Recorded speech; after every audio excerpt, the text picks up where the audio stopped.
Bonjour Sylvie, est-ce qu'on peut faire un tour d'horizon rapide des certificats et labels? Bonjour Stéphane. Écoute, ben, je vais te décevoir, mais non, on va pas pouvoir, dans le temps imparti qui est de quelques minutes, faire un tour d'horizon de l'ensemble des labels et certifications, parce que le choix est très très large.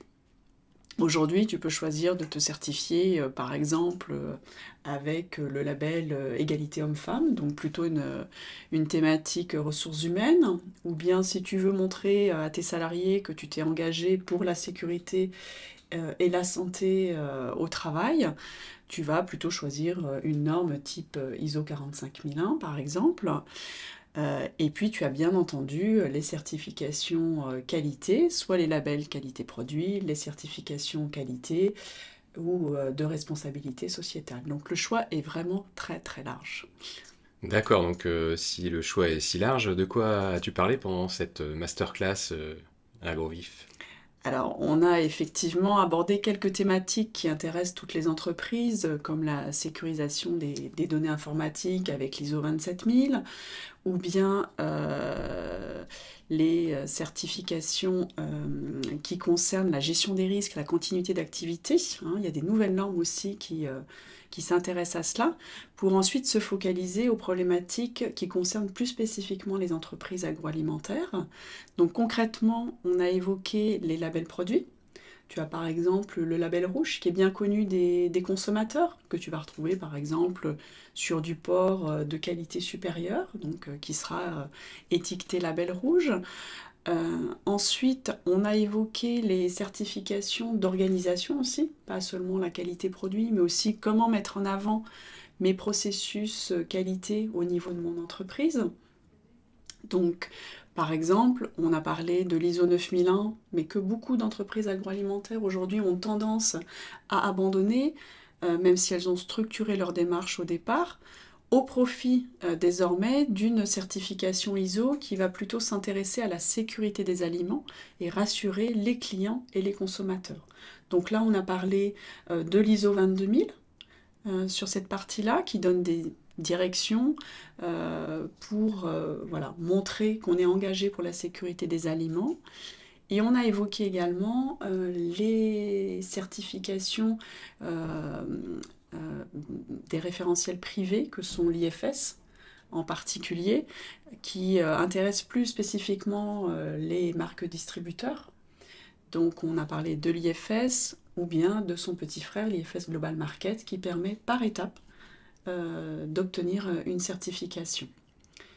Et en dernier lieu, on s'est aussi intéressé à une problématique qui est d'actualité, qui est la responsabilité sociétale des entreprises ou des organisations, donc RSE ou RSO. Et là, on a également passé en revue un large éventail de labels possibles, qui sont tous basés sur la norme ISO 26000, qui est la référence en matière de responsabilité sociétale, qui précise bien les 7 piliers de la démarche. Mais après, pour se faire labelliser, on va choisir un type de label, donc soit national, comme par exemple le label Lucie 26000, PME+, engagé RSE d'AFNOR certification, ou bien un label plus international, comme le label qui monte, Bicorp, par exemple. D'accord.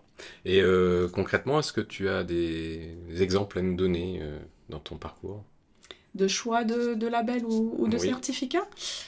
Alors oui, on accompagne aujourd'hui de plus en plus de petites entreprises qui ont aussi besoin, comme les plus grosses PME ou les grands groupes, de prouver qu'ils sont engagés dans des démarches de qualité ou de responsabilité sociétale.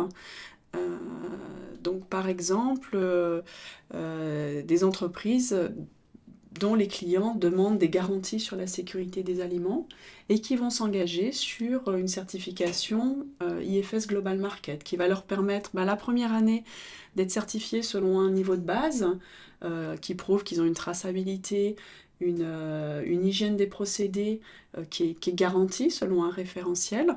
Et puis progressivement, ils vont étoffer leur champ d'application en ajoutant des pierres comme un HACCP, un dossier HACCP complet, ou bien après une analyse des risques concernant la malveillance, la faute défense, la faute fraude, voilà, progressivement. Donc ça, c'est des exemples concrets aujourd'hui. Et on peut aussi accompagner les entreprises sur la partie responsabilité sociétale, environnement, problématique très d'actualité, avec des labels comme le label Envol chez Lucie ou Toumaï, qui permettent justement déjà de démarrer sur ces démarches, ou bien si on est une entreprise déjà engagée, mais on va pouvoir justement se lancer plutôt vers le Bicorp ou PME+, ou engagé RSE. Ok, donc comment font les entreprises pour se poser les bonnes questions pour arriver à choisir le bon label ou la bonne certification? Alors effectivement, quand on regarde le choix possible, c'est assez difficile comme ça du premier abord de choisir le bon label, le bon certificat, donc il faut se poser les bonnes questions. La première question fondamentale à se poser, c'est quel est mon objectif? Pourquoi je veux mettre en place une démarche de certification ou de labellisation et comment je colle au mieux à ma stratégie d'entreprise?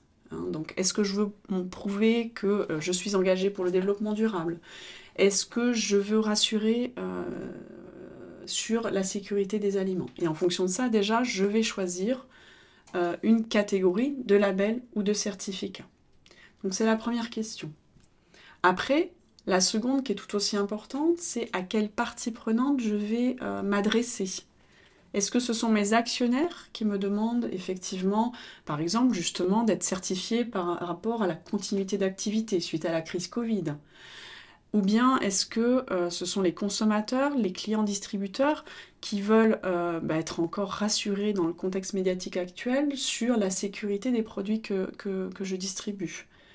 Ou bien je fabrique des produits biologiques, mais je ne veux pas juste avoir le label agriculture bio. Je voudrais aussi montrer que ma démarche développement durable, elle est plus complète, que je m'adresse aussi, que j'ai des actions sur le volet sociétal, sur le volet financier, éthique. Et donc là, je vais pouvoir aussi m'engager plus complètement sur une labellisation bio-UD, par exemple. Donc ça, c'est les deux premières questions. La troisième question, c'est quel temps j'ai pour mettre en place mon projet de labellisation, de certification?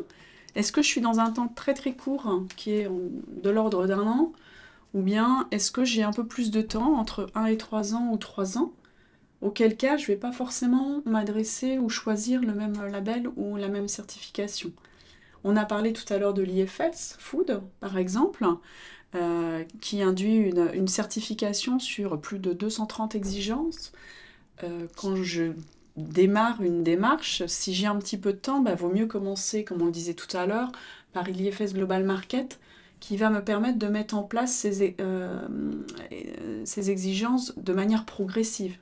La première année, de répondre à 30% des exigences, la deuxième à 50%, et enfin la troisième année, de répondre à l'ensemble des exigences IFS Food. Donc là, ça va vraiment dépendre du temps que j'ai, soit que je me suis fixé en interne, ou bien que mon client, mon actionnaire, m'a fixé en externe.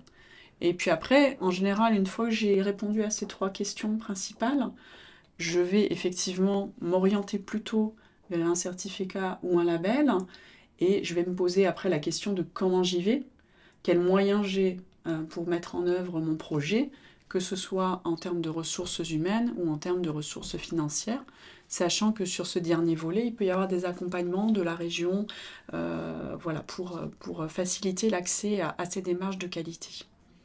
Très bien. Après, la question que beaucoup d'organismes se posent, enfin d'organismes de société, est-ce qu'on risque pas d'alourdir notre organisation en passant par un label ou une certification? Alors, on se serait parlé il y a 30 ans, je t'aurais dit oui peut-être, parce que c'est vrai que quand toutes ces démarches de qualité sont apparues, C'était plutôt lourd, il y avait beaucoup de documentaires. Si on regarde un ISO 9001, qui est la certification qualité de référence, on va dire, avec 79 000 entreprises certifiées internationalement, il y a 30 ans, c'était plutôt lourd, mais les normes ont été revues, et aujourd'hui, on est plutôt sur des référentiels qui sont assez souples, qui sont basés sur un processus d'amélioration continue. Et donc, je te dirais, aujourd'hui, c'est plutôt l'inverse. C'est-à-dire que dans la complexité dans laquelle on vit, avec des événements qui surgissent voilà, sans qu'on les attende, que ce soit la crise Covid, la guerre en Ukraine, etc., la pénurie de matière, le fait d'avoir un cadre qui est commun pour l'ensemble de l'entreprise et puis les parties prenantes qui gravitent autour, ça permet au contraire de structurer, de donner la direction et d'être plus agile, plus souple justement pour réagir. Ce qu'il faut savoir en plus, c'est que quand on s'engage dans ces démarches de certification, de labellisation, chaque année, en moyenne, on va passer un audit ou une évaluation, que ce soit un audit de certification ou bien une évaluation de suivi en fonction des types de référentiels choisis. Donc on va s'exposer à un regard extérieur qui va nous permettre justement de prendre du recul et de continuer de progresser, de s'améliorer. Et puis le dernier point quand même, c'est que si on s'engage, il y a vraiment un intérêt pour les parties prenantes concernées, c'est-à-dire qu'on va pouvoir montrer qu'on a une supériorité produit ou une supériorité ou un gage de qualité au niveau de notre organisation. Aujourd'hui, on voit la difficulté qu'on peut tous avoir à recruter du personnel. Si je suis labellisée RSE, c'est un point fort de distinction pour pouvoir recruter. C'est un point fort pour mes clients, mes consommateurs, afin qu'ils choisissent mes produits. Donc, au contraire, aujourd'hui, c'est vraiment une démarche qui est structurante et qui peut aider à être plus agile. Par contre, c'est important de faire un choix. On n'a pas des ressources qui sont démultipliables. Donc c'est pour ça qu'on évoquait le fait qu'aujourd'hui, certaines entreprises se dégagent par exemple de l'ISO 9001, qui est un référentiel trop généraliste pour les entreprises agroalimentaires, pour aller plus précisément justement vers soit des référentiels de sécurité des aliments, soit vers des labels de développement durable, et du coup concentrer les énergies et les ressources sur ce qui est le plus pragmatique et le plus intéressant par rapport à la mission que je me suis fixée, la vision que j'ai de mon entreprise et comment je veux parler de mon entreprise avec l'extérieur. Ok, merci Sylvie pour cet éclairage sur les labels et certifications. Merci Stéphane.